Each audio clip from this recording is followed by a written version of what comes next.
everyone. I'm your host, Chef AJ, and this is where I introduce you to amazing people like you who are doing great things in the world that I think you should know about. Well, today is the second Wednesday of the month, and happy Valentine's Day, everyone, which means it's time for the healing power of integrative medicine with plant-based cardiologist, Dr. Baxter Montgomery. And today he's going to be talking about how actually removing medication helps the patients. Before I introduce him, I just want to thank everyone who pre-ordered my new book. It really helps when you order it before it comes out, especially because if we are going to become a New York Times bestseller, the pre-sales are the most important. Just be sure to save your receipt no matter where you bought it, because once the book is released, we've created over $1,000 worth of bonuses for you.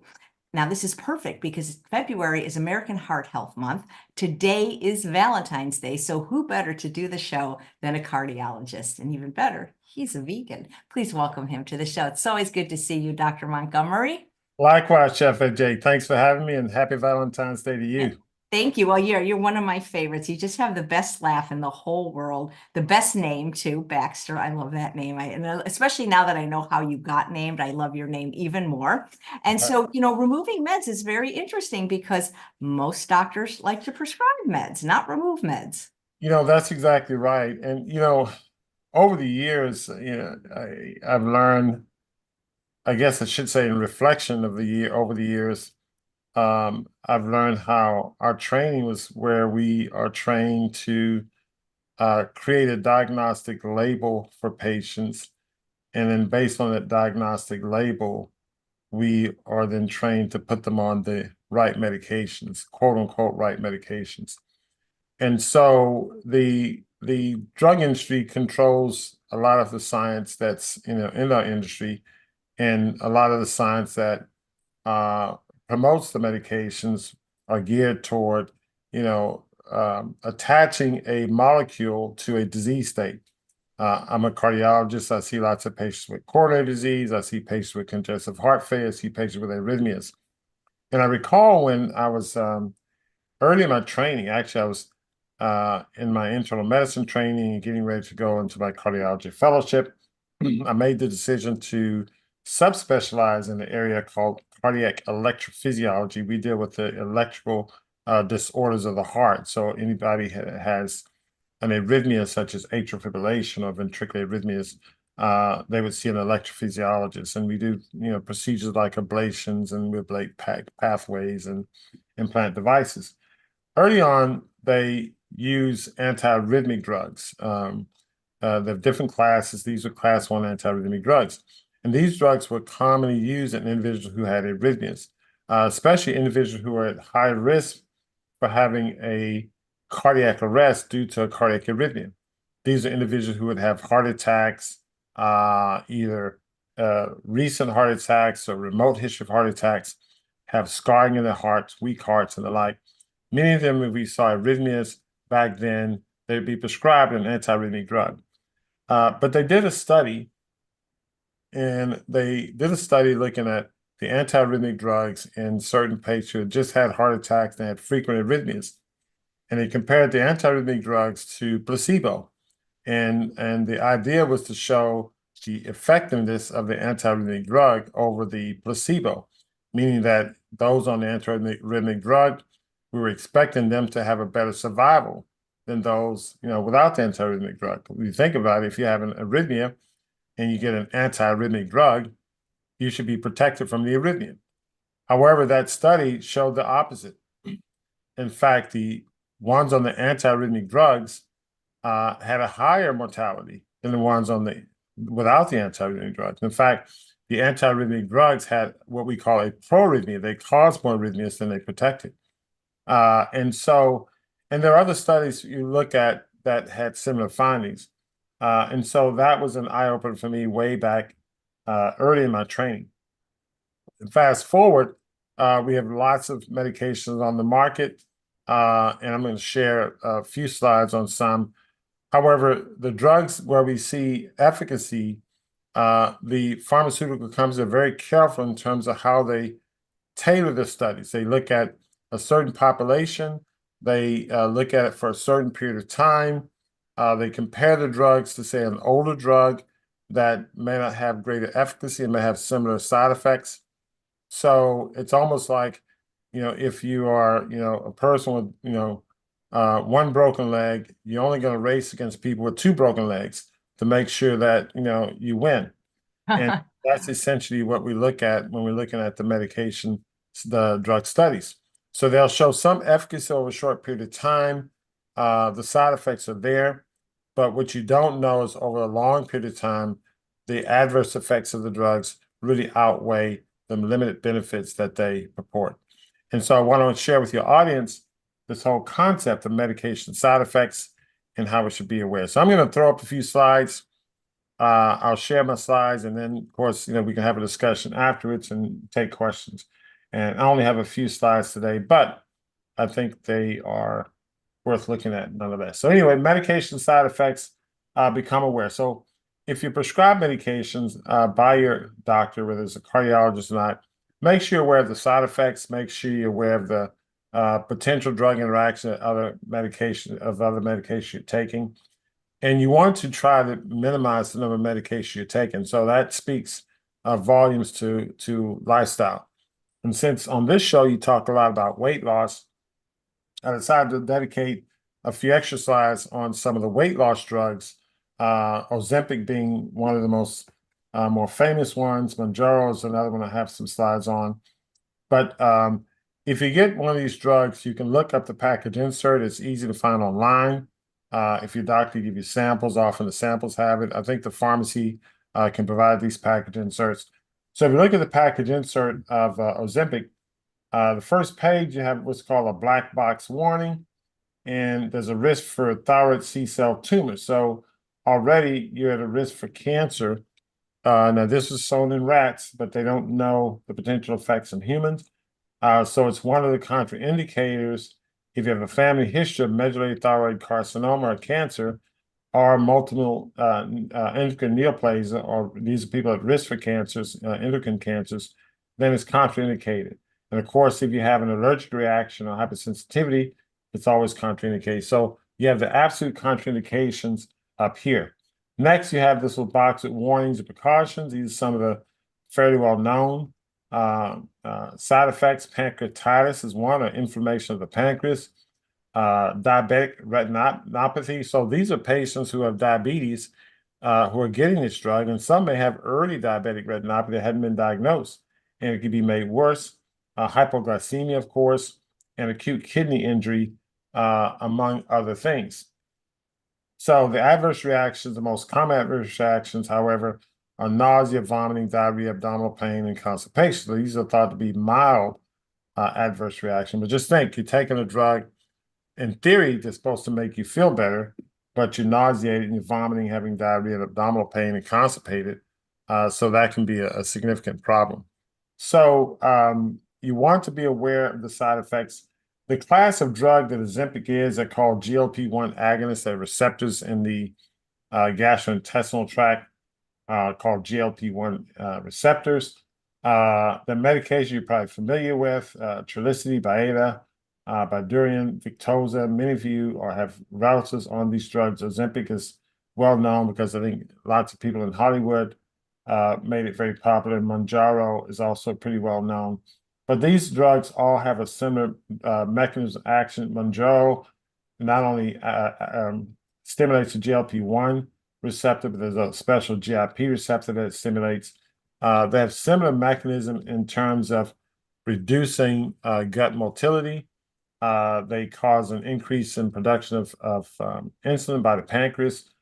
So they've shown to be effective in type 2 diabetes, and there's weight loss associated with it. And so there's some drugs that are being indicated for weight loss. Now, one of the concerns is that there are a number of individuals who are, well, first and foremost, the drug industry is pushing to get this indicated in children.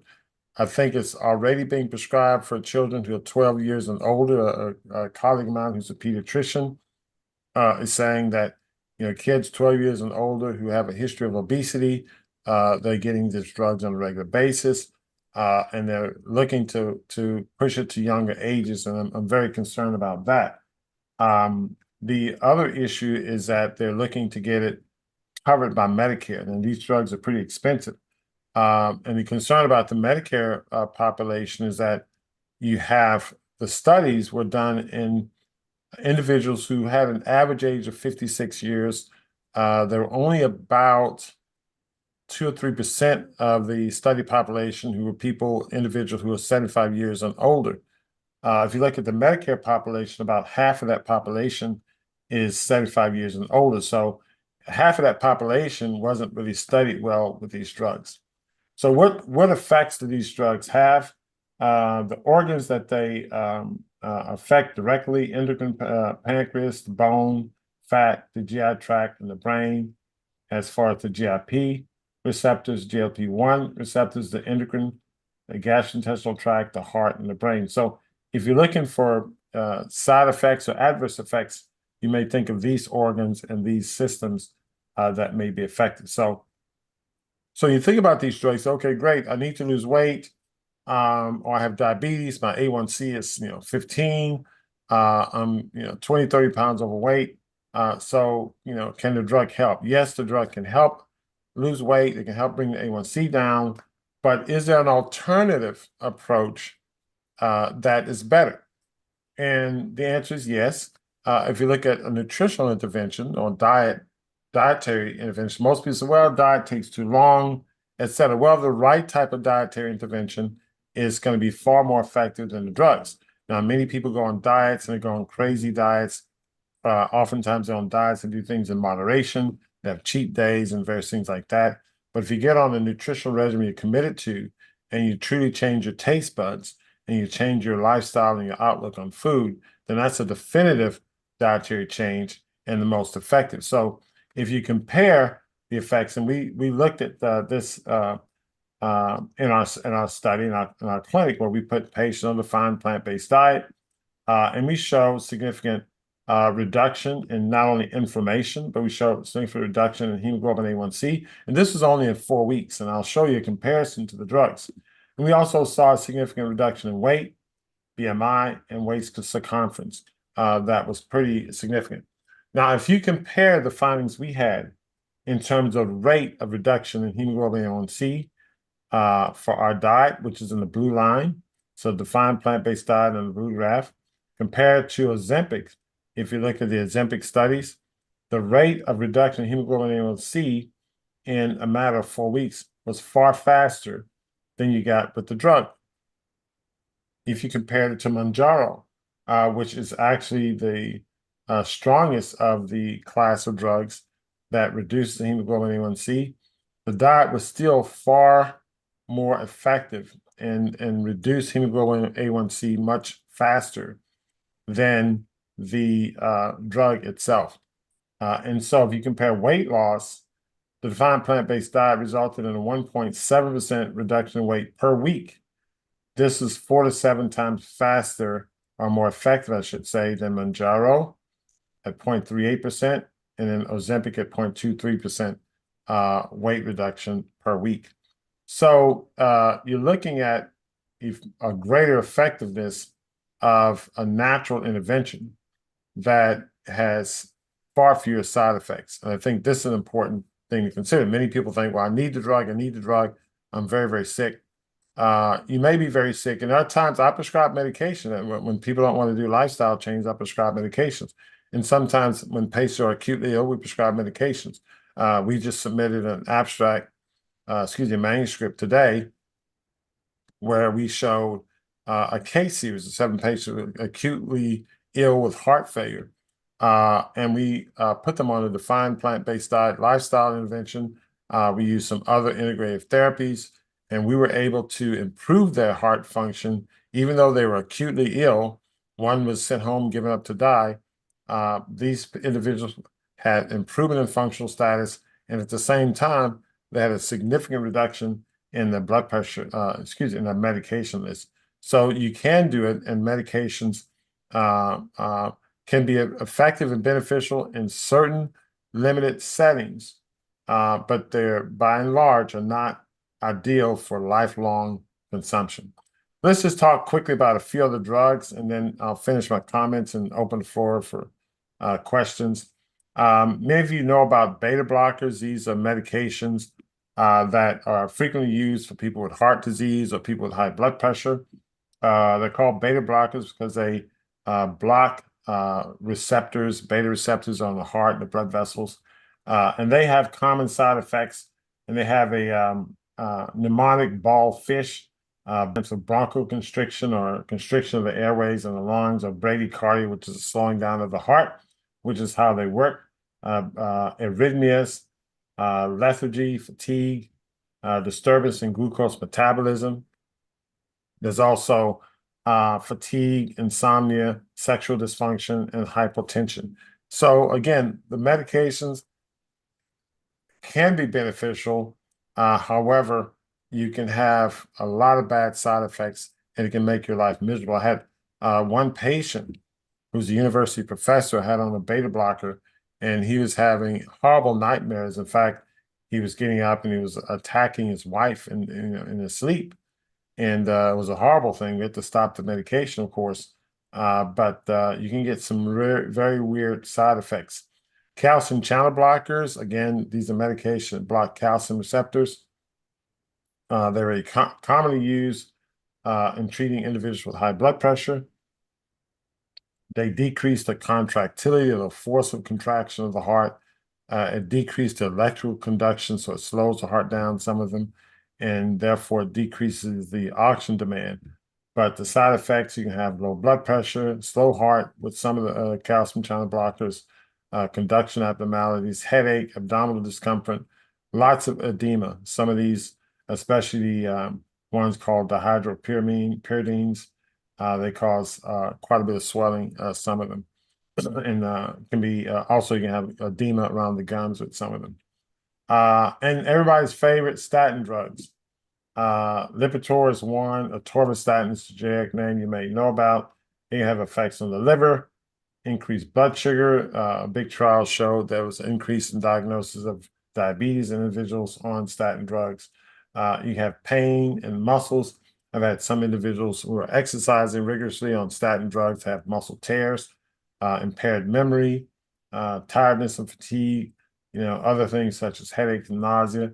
And rhabdomyolysis is inflammation of the muscle and muscle necrosis, and that can be pretty severe in some cases and can be very painful. So just to name a few, these are medications you need to be aware of. Again, always ask your physician about the side effects. And I can tell you from my experience, we frequently don't have the side effects of these medications memorized. So they're too numerous to know to keep on memory. And the other thing too is that when you're on, more than one medication, you're dealing with drug side effects.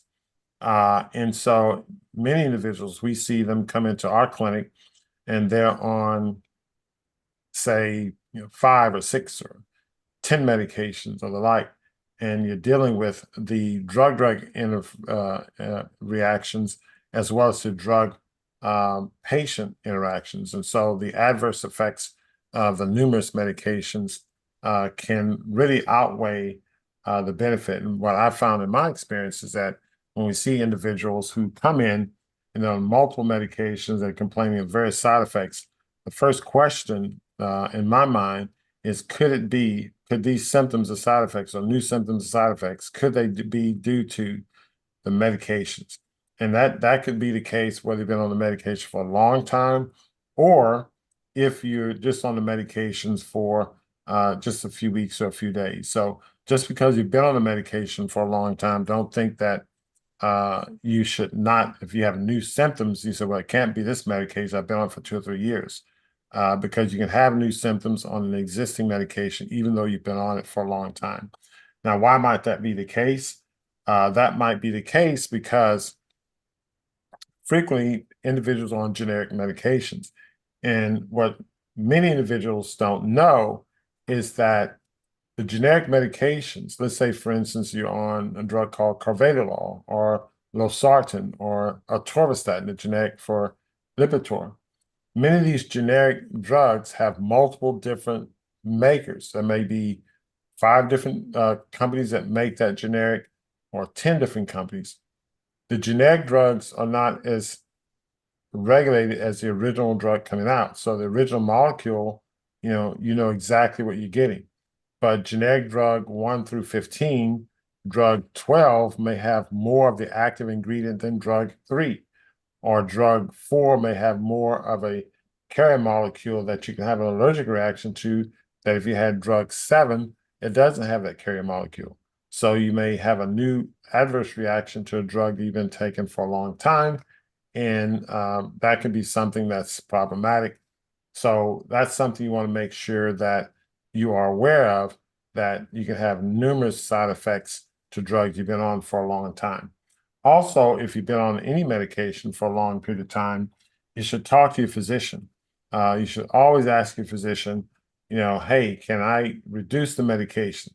Or if you're in a situation you go on and you have new problems, new complaints, physicians are quick to write a new prescription. Instead of asking for a new prescription or accepting a new prescription, sit back and talk to your doctor. Hey, could these symptoms be due to something that I'm taking?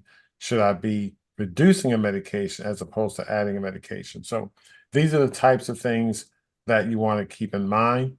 You should always be in a situation where your health journey consists of reducing your medication burden and not increasing the number of medications that you're taking. So if you're on 2, 3, 4, 5 medications for, say, blood pressure or for diabetes or whatever the case may be, then you need to start working on your lifestyle so you can reduce these medications. Now, some medications individuals have to be on for a certain period of time. Individuals who've had a stent placed have to be on certain antiplatelet drugs for a year's duration.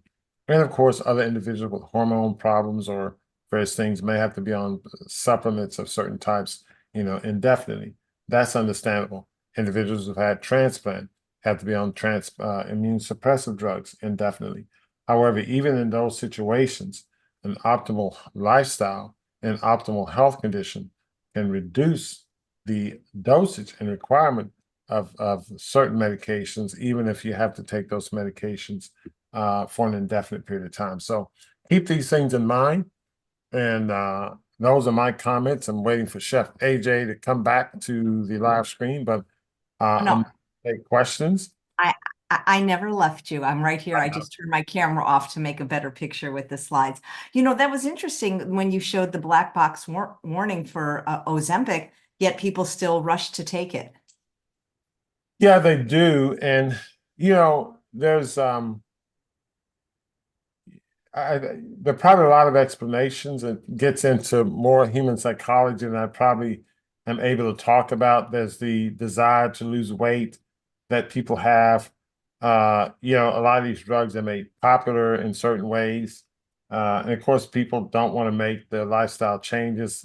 People get to a point of desperation. Many individuals are confused. I mean, you probably know a lot about this, dealing with many of your clients or people that come on the show, especially dealing with weight loss. People have done all sorts of things to lose weight, and they've been unsuccessful. So you have this new so-called magical drug, and everybody in Hollywood's talking about it, or whomever. So then you may want to try it as well. Do you remember fen-phen and how eventually they discovered it in some people caused heart-lung defects? Yeah, I remember fen-phen. There was valvular disorders. When the class action lawsuits came out, I was one of among the army of cardiologists that they recruited to review the literature and echoes and prepare to testify in a series of fen-phen trials. But we never did testify. We read a lot of echoes and reviewed a lot of articles and built a lot of money to these big law firms who are running these class action lawsuits. But the drug, again, was a problematic drug. And around that time, I think shortly after that, they had, I think that's when Medicare stopped covering weight loss drugs. And so if the new GLP-1 agonists become covered by Medicare, this would be the first set of weight loss drugs being covered by Medicare since the fen-phen group medications. Well, the reason I asked is because when it first came out, because I was on it in 1995, that wasn't a black box. It didn't say that on the side effects sheet. And so my point is how do we know that with some of these weight loss drugs, something even more horrible could happen in the future? That's an excellent question. That's the $10 million question. You know, because you find out when it's released to the population. What happens with these drugs is that the studies are not adequately done. What I mean by that is the following. Take Ozempic. It's a drug that, you know, it's a weight loss drug and it should be used lifelong because when people come off the drug, the weight comes back. So to keep the weight off, you have to stay on the drug indefinitely to keep the weight off. Well, then this drug needs to be studied over 10, 15 years at least. So at least you have a long-term perspective in terms of the adverse effects. But the drug's not studied that long. It's studied for maybe 6 months, 18 months, etc. So you get a small window of time. We say, okay, this is what we see, and here are the warnings. But what you, in reality, once the population's on the drug and you get lots of people on the drug, that's when the real data comes in. And so, you know, like the fen drugs, the people actually being prescribed the medication is doing the rest of the study. And so that's why you don't have a black box warning. Now, black box warnings come after the drug's been released. And pharmaceutical companies, they will say, our research isn't for the purpose of advancing science or improving health, it's for the purpose of marketing our drugs. And so they'll do a study when one population for a finite period of time, and then they'll try to extrapolate the indication far beyond the population of people they study. That's so interesting that black box warnings don't occur until after so it's almost like, well, we think it's okay, just take your chances. That's exactly right, and that's what it is. The patient population is literally the guinea pigs. I mean, you are literally doing the study, and we will find out. That's what the case is with the Ozempic and those drugs. And I'm already seeing people with gastrointestinal standstill. So the gut motility goes away. So they become, the bowels are essentially locked up. And I've had one patient with similar problems, and this was like 6 months after she had discontinued the medication. And so you have lots of side effects. I'm concerned about, potential pancreatic cancer in the future, et cetera. And just to think that we're giving this medication to young children, so they have, many years and decades to develop and live with these atrocious adverse effects. Well, I mean, it just shows how desperate people are to lose weight, that they're willing to risk their health and in possibly even their life just to be slim, not necessarily to be healthy. That's exactly right. To be slim but not healthy, and that's a great point because slim does not equal healthy. It's certain body habits, but it's better to be healthy and nourish the body from the inside out, optimally, than to rapidly try to lose weight through some gimmick. And as I showed you, using the natural nutritional approach is far more effective and, of course, faster than the drug with Well, fewer side effects. because people that follow your protocol or Dr. Goldhammer's or Dr. McDougall, Dr. Furman, they are, most of them, both trim and healthy.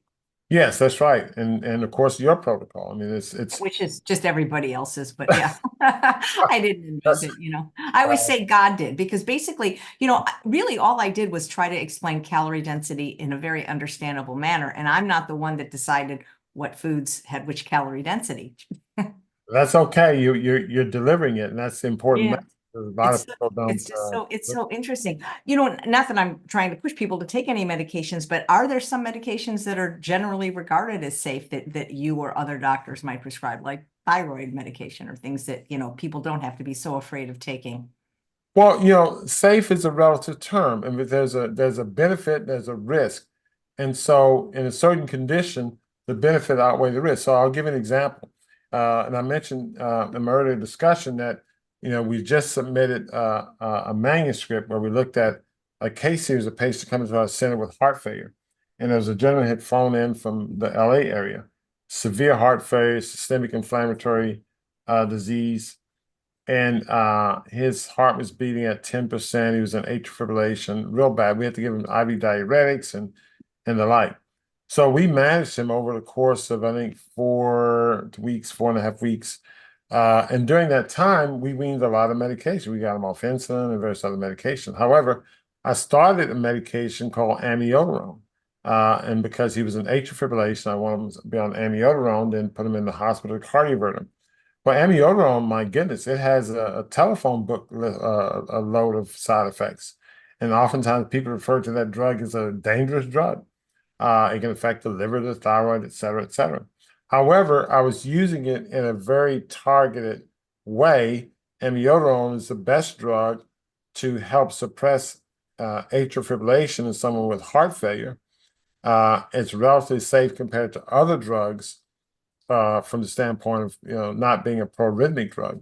And so I used that drug for that reason. We cardioverted him, got him into sinus rhythm, and his rhythm is normal. That improves cardiac output, his heart function even better. And so I was able to reduce that drug to a very low dose, and over time will eventually remove it. So that's an example of how a medication can be used in a targeted fashion, in a specific way. And yes, you can have benefits, but it's only limited. One other example is a patient that came into our center. She was an 82-year-old lady, and she was on this medication called Milrinone.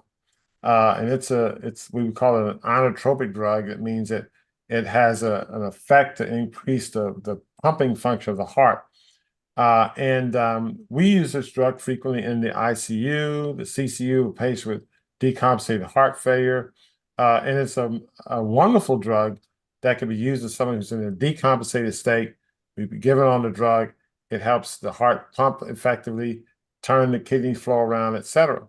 However, they did a study using this drug in a pill form, Pfizer did, and they compared it to placebo. And over a period of months, they saw the drug over a long period of time killed more people than placebo. And so the drug used over a long period of time is detrimental. Having a short period of time, it can be used effectively and help a patient turn around and to the point you're getting better. This patient that came to us, and she had been on the drug for maybe 3 months or 4 months, and she was on a wheelchair on oxygen.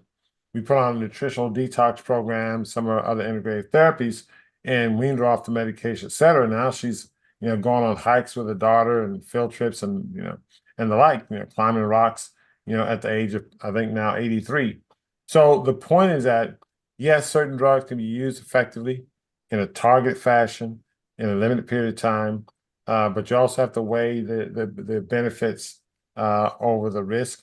There's some drugs you have to use indefinitely. You mentioned thyroid supplements and the like. Make sure, again, you're getting the best formulation of that drug, and you're doing things with your health so that you can minimize the amount of that drug you have to take.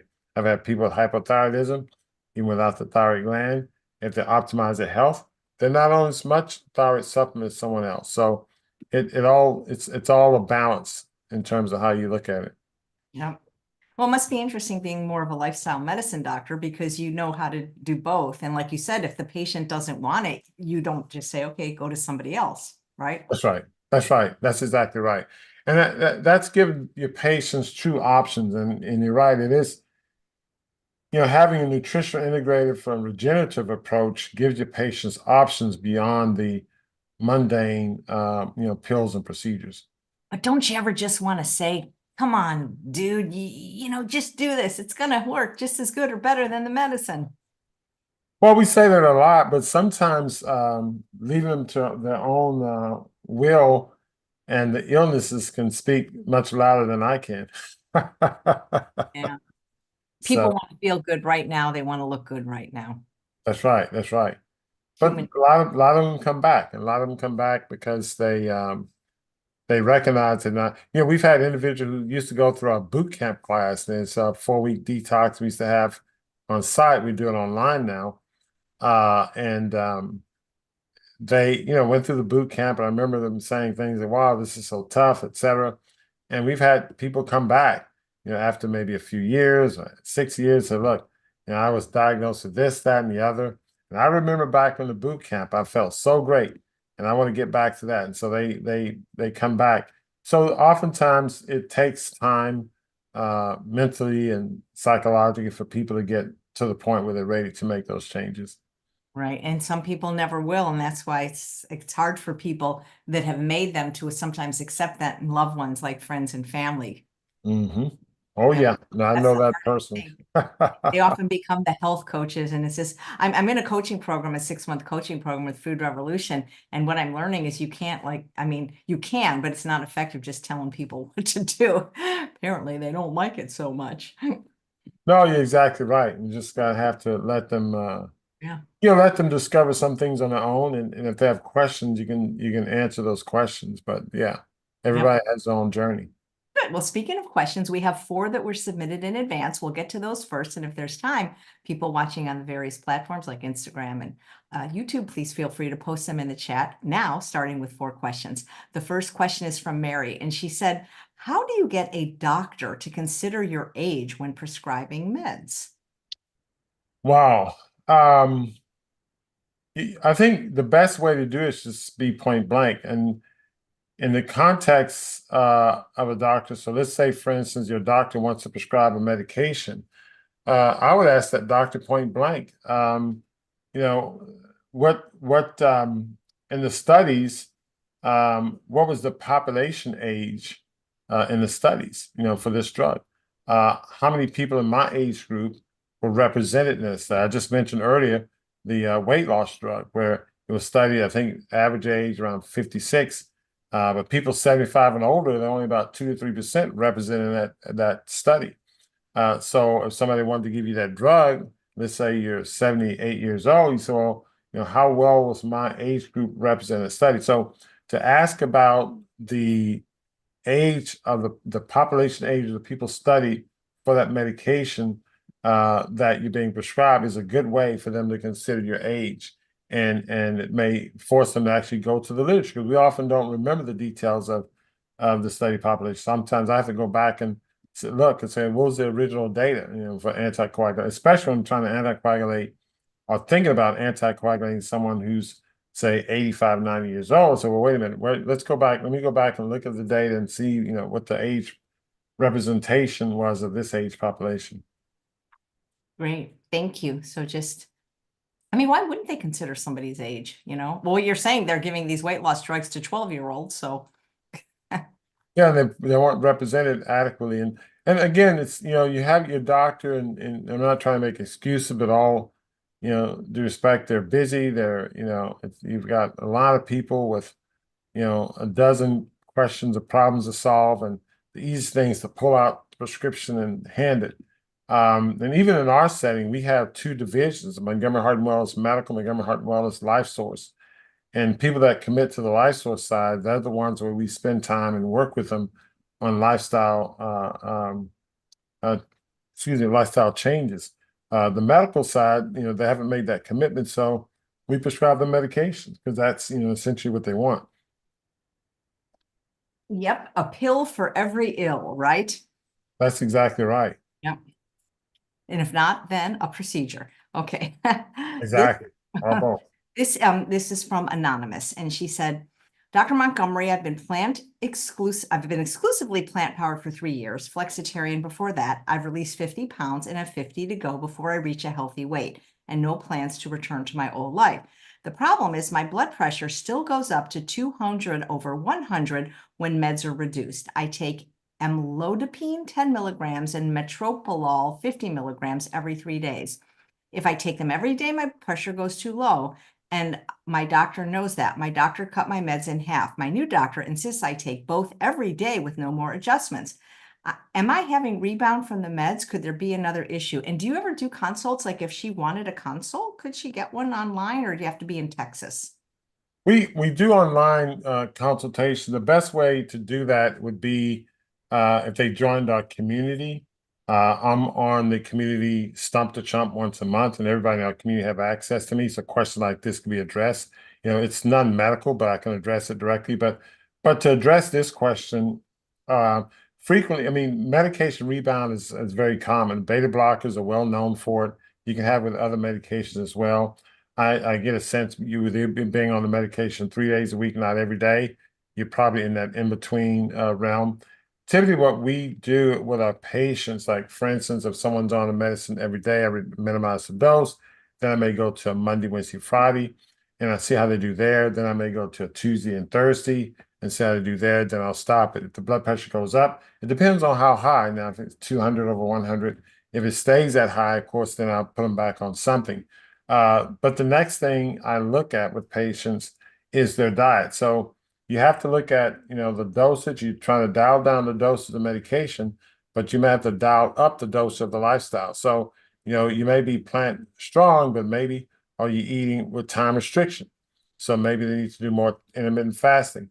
You may need to do more raw plant foods or more hydrating foods. So I'll dial up and that's why we use the food prescription system with a numbering system, because we can dial up the nutritional part in a prescriptive manner just as well with dialing down on the medication. Yeah, and you have a great book. I should really bring it out, or you should show it next time. I have that book, and it actually has a prescription bottle on the cover. While you do that, I'll find it. Wait, Charles, will you find it? You know what? I luckily I put my books in alphabetical order. Charles, can you please go to my closet and look for Dr. Montgomery's book? Because that even just if she doesn't have a consult, even the book could help her. So yep, the food prescription for better health. Instead of showing my book, we should be showing your book every month. We're gonna go get it. M, look under M. The only problem is I spent all this time doing it, and then as I get new books, there's no room if I keep alphabetizing them. I don't know how libraries do it. Okay, so we'll get to the next question, and this is from Susan. Dr. Montgomery, when does somebody actually know when to stop taking diabetes medication? My husband's doctor reluctantly DC'd the metformin, but he's still taking glipizide 5 milligrams and Genuva 100 milligrams. Some morning his blood sugar can be as low as 66. So he stops the 5 milligrams of glipizide, and then in a day or two, it goes back to over 100. How high blood sugar reading is too high? My husband's lost 26 pounds since last April on whole food plant-based SOS. Oh, which brings me to the last person's question. She said she had 50 more pounds to lose. Is it possible that when she loses them, that might improve her blood pressure? Well, yeah, the weight, it's I don't like to say the weight loss will improve it, but the metabolic changes, the biochemical changes that occur that will result in blood pressure loss and be also associated with weight loss. So it's not just the weight loss itself. Weight loss is just one of different manifestations that you're not quite optimized biochemically. So regarding the diabetes medications, what I do with my patients is I will put them on, let's say, an insulin sliding scale or whatever, but I'll reduce or eliminate the medication as long as the fasting blood sugars are always below 200. So if the fasting blood sugars are below 200, then I will wean you off all your medication. If they stay below 200, then we'll continue to work with your lifestyle. So maybe you got blood sugar 120, 160, 190, 180, 170. It's okay, that's fine. I'm not going to put you on the medication for those blood sugars. I'm going to work aggressively with your nutritional regimen, because I think those are relatively safe blood sugars where we can work. So I tend to let the blood sugars run a little on the high side. And in some situations, I'll let it run even higher, depending on where the patient starts off. So I tend to be pretty aggressive in weaning these medications.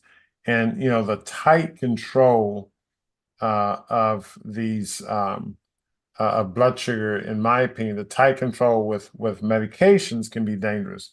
And so lots of doctors try to keep those blood sugars below 100 or 110 or whatever the case is. And I don't subscribe to that approach. Okay, we found your book, and I should start putting it in the show notes. It's called The Food Prescription for Better Health. Look at this wonderful cover. It's a pill container, but instead of medication, it's got blueberries coming out of it. Yep. And it's endorsed by none other than Dr. T. Colin Campbell, Dr. Caldwell B. Esselstyn, Dr. Joel Furman. I don't know if you remember, because we met such a long time ago. Yep. I saw you before I met you, and you were in Los Angeles, and you were the recipient. I think it was the Dr. Spock. There was some award. Yep, the Dr. Spock Award. Okay. PCRM. Yeah. And that's right. You're at the gala. It had to be. God, it had to be. I think I was still. That was in 2010. I was going to say I was still heavy then, and I remember I had a broken knee. So you're right, 2010. And I'm like, I got to find out who this guy is. So I'm glad I did. Yeah. Congratulations on Oh, that. thanks. Yeah. Okay. Is this your only book or do you have other It's books? my only book. I'm actually working on nutritional integrative regenerative therapy guide that's going to have recipes and other. It's going to be putting together an integrative therapy approach to things. Great. This is from Richard, and he's writing on behalf. He said, my stepmom has been starting to fall when standing. The doctor wants her to start adding more salt. Here's the thing. She eats the SAD diet. I told her to get another opinion. When she goes to the doctor, her blood pressure was so high. I think salt will make it worse. And so she's hypotensive. Otherwise, when she falls, I guess, otherwise has hypertension. So do you think the diet matters whether or not a person adds salt? Well, the diet matters. I think adding salt is an oversimplification. It's a biochemical imbalance that she's having. And I mean, if she's on the standard American diet, then, there are a lot of things that, I mean, salt, first, when we talk about salt, most of the salt we're dealing with, almost all the salt you deal with in processed foods is the chemicalized salt. It's not, the natural sea salt. And of course, we can talk about that later. Different people have different opinions on that. But the chemicalized salt is something that's boiled and, bleached and add talcum agents to it. But not only do you deal with salt, when you have a high sodium type food, you also have other preservatives that are there as well, dyes and other type of chemical preservatives. So there are many things that are going into the system biochemically, the processing of the food, et cetera. Because even people who are on quote unquote low sodium foods are getting processed chemicals in their foods. And they can have elevated blood pressure related to these other chemicals and molecules. So you really want to get on a natural, healthy plant-based diet, minimally processed, and start there, and then see how the body balances itself. We deal with lots of people with what we call orthostatic hypotension, which sounds like what's being discussed here. And those I like to think are just metabolic imbalances. You have to clean the slate, go on a natural, minimally processed plant-based diet, allow the body to adjust itself biochemically, and then make recommendations. Terrific. Here's a question from Greg, and he says he watched your interview last month, and he said, have you ever had a patient with severe heart damage that's turned it around? He's had open heart surgery twice, 18 years apart, and his doctor said his heart is very damaged, left ventricle from a widowmaker first heart attack, and he has CHF and AFib. He's been doing whole food plant-based for 3 to 4 years, no support from family or doctors. They don't mind eating this way, but they tell me it won't change anything with my heart. I would love Dr. Montgomery's take on this. Well, we see these patients all the time. We see these patients with severe heart failure. One of the patients, the case series we're presenting was 80. Well, she's still alive. She's 83 now, but at the time we saw her, she was 82. And she was given put on a Melanon infusion and sent home to die. And so, she went through a program, and she had a very diligent daughter who did an excellent job, and as a strong family advocate. And now she has a much greater quality of life, and she's out, going on cruises and walking to the beach, climbing rocks and the like. So we see this a lot, and it takes quite an effort. But yes, atrial fibrillation, severe heart failure, the nutritional regenerative integrative approach that we use help these individuals recover and optimize. So let's say the ejection fraction may not normalize, but one of the patients we presented in our series, her ejection fraction started out at 10% and went up to 25%. Well, I mean, she's, jogging and walking and doing great things. We had one patient, the ejection fraction was as low as like 35%. It had bypass surgery, heart attack, and of course, he was much more active than some of the other patients, but now he can do, 20 burpees, it's like, so your body can recover. Your body is amazing, and it has the ability to heal itself. And if you work with it and nourish it properly, you can overcome almost anything. I find it curious because we have lots of doctors that have regular shows on Chef AJ Live, and we get these types of questions. I have this specific condition. Will this way of eating help? And my thinking is, even if it won't help this condition, why would you then still stay with the standard American diet? Because that's going to just make everything else worse. You're going to look terrible, feel terrible. And it's not like we have another diet for these conditions. You know what I mean? Like if Sure. this doesn't work, it's not like, well, let's do, keto or paleo or carnivore.